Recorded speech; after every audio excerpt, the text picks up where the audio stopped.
ওয়াবিল ওয়ালিদাইনি ইহসানার তাফসিরে এসেছেন, তাফসিরে ফি জিলালিল কোরআনে এসেছেন, একটা কথা লিখেছেন। খোরাসান একটা শহর আছেন, খোরাসান শহর, যে শহরটা মক্কা শরীফ থেকে 1040 কিলোমিটার দূরে। 1040 কিলোমিটার দূরে খোরাসান শহর থেকে একটা যুবক তাবি নিজের মাকে কাঁধে করে নিয়ে আল্লাহর ঘরে হজ করতে আসলেন। আসার পথে আসতে 1 মাস সময় লেগেছে। বিরতি করে করে তিনি আল্লাহর ঘরে আসলেন। এসে আল্লাহর ঘরে হজ করতে এসে আল্লাহর ঘরে 7 বার তাওয়াফ করলেন, আল্লাহ রসুলের জিয়ারত করলেন। পাশাপাশি হযরত উমরের সন্তান আব্দুল্লাহর সাথে দেখা হয়ে গেল। আব্দুল্লাহ ইবনে ওমরের সাথে দেখা হওয়ার পরে ওই তাবি জিজ্ঞাসা করলেন, ও আব্দুল্লাহ ইবনে ওমর, ও ওমরের সন্তান আব্দুল্লাহ, আপনি তো রসুলের সাহাবী, আমি আপনার কাছে একটা প্রশ্ন রাখতে চাই। আমার বাড়ি হলো খোরাসান শহর, আমি খোরাসান শহর থেকে এসেছি আমার মাকে কাঁধে নিয়ে কোলে নিয়ে 1 মাস যাবত হেঁটে হেঁটে আল্লাহর ঘরে এসেছি হজ করতে। আমার মাকে নিয়ে কাঁধে নিয়ে 7 বার তাওয়াফ করেছি, আমার মাকে কাঁধে নিয়ে আল্লাহ রসুলের জিয়ারত করেছি। ও আব্দুল্লাহ ইবনে ওমর, আমি আপনার কাছে জানতে চাই, আমি কি আমার মায়ের হক আদায় করতে পেরেছি? আমার মাকে 1 মাস যাবত কাঁধে নিয়ে আল্লাহর ঘর হজ করতে আসলাম, আমার মাকে কাঁধে নিয়ে 7 বার তাওয়াফ করেছি, জিয়ারত করেছি।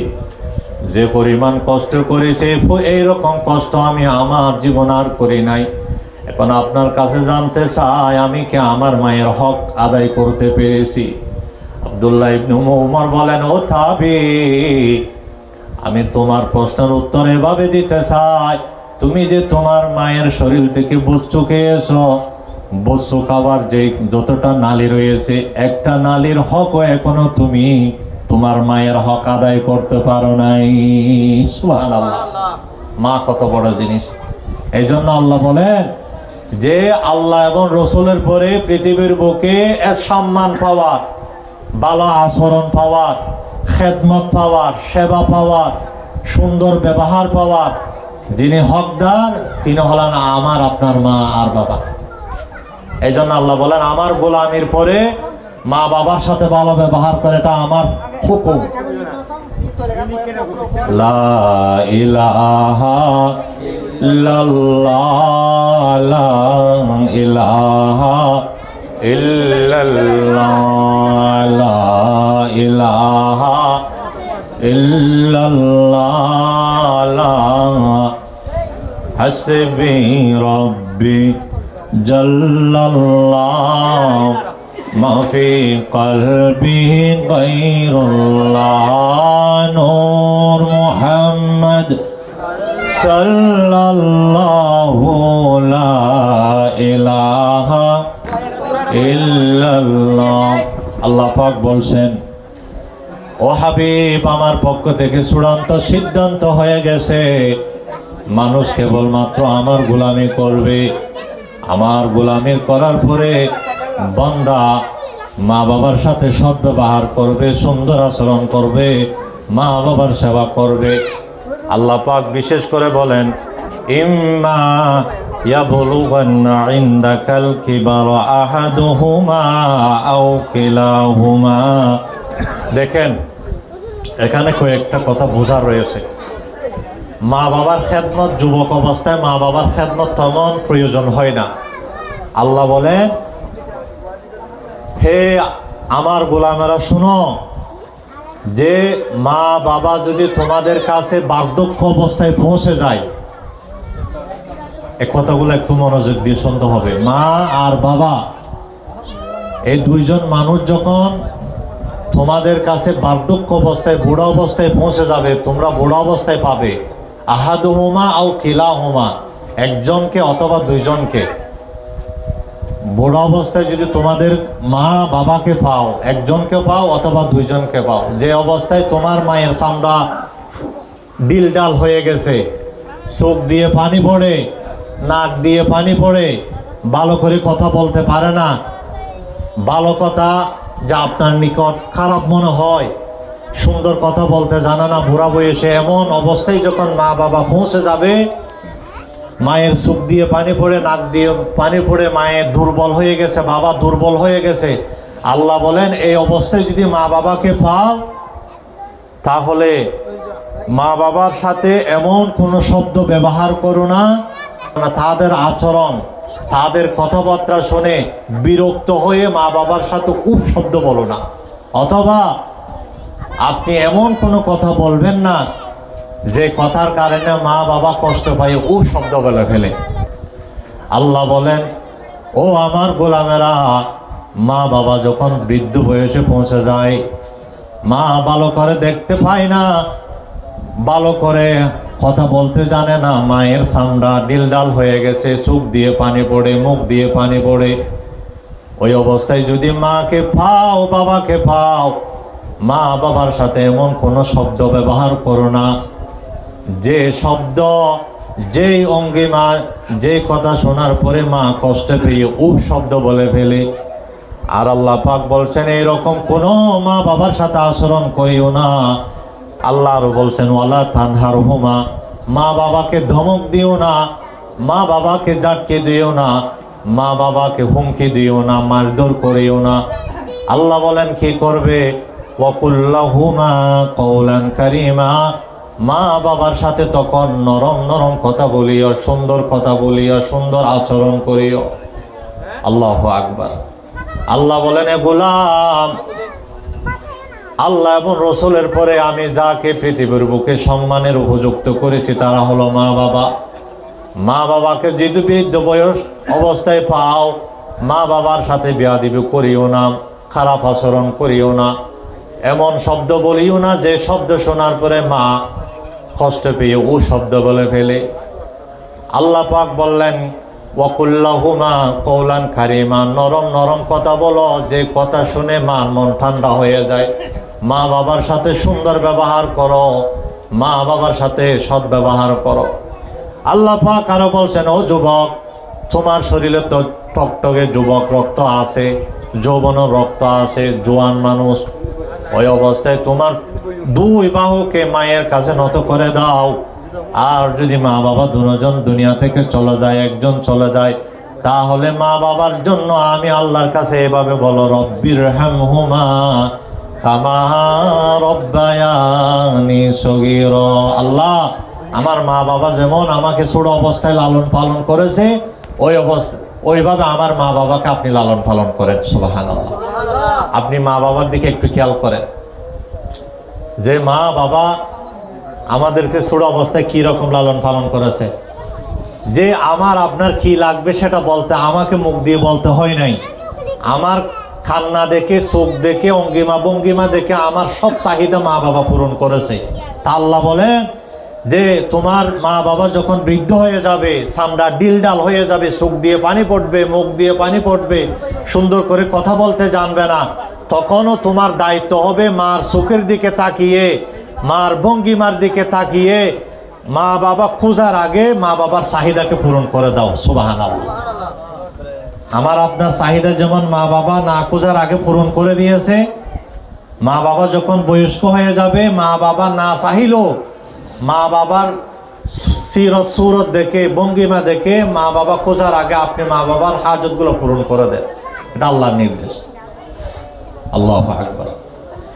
তাহলে বোঝা যায়, আল্লাহ বলেন, আল্লাহ এবং রসুলের পরে আসমানের নিচে জমিনের বুকে যে ব্যক্তি সম্মান পাওয়ার হকদার তারা হলো মা বাবা। কিন্তু আজকাল মা বাবা 100টা পরিবারের মধ্যে 80টা পরিবারে মা বাবা আজকে অশান্তি। সন্তান বড় হয়ে যাওয়ার পরে মা বাবার তেমন গুরুত্ব দেয় না। আরো মজার বিষয় হলো, সন্তানকে যখন বিবাহ করায়া দেয়, বিবাহের পূর্বে সন্তানের আচরণ মোটামুটি ভালো থাকে, বিবাহের পর সন্তানের আচরণ অন্যরকম হয়ে যায়। মা একটা ভালো কথা বললে সেটা সন্তানের কাছে খারাপ মনে হয়, মার একটা কাজ 19-20 হয়ে গেলে হঠাৎ সন্তান রেগে যায়।